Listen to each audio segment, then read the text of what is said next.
So if you're 40 plus and you're wondering to yourself, how am I going to get back into the gym? I'm really not fit enough. Or you have a few little niggles in your body, well, give me a minute and I'll help you. In Pilates, you'll hear things like, engage your core and go into a C curve. And you might be thinking, I don't know what that is, especially if you're following somebody from home. C curve means getting your body into the C shape, there. All too often though, people tend to just collapse themselves in, they sink their shoulders down, they're just coming off of their coccyx and sitting like this.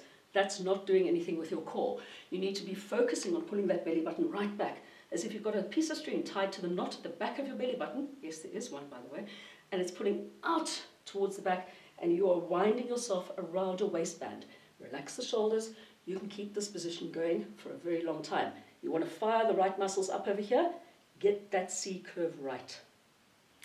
Thank you for giving me a minute, and if you liked it, well please do hit like and subscribe, and don't feel shy.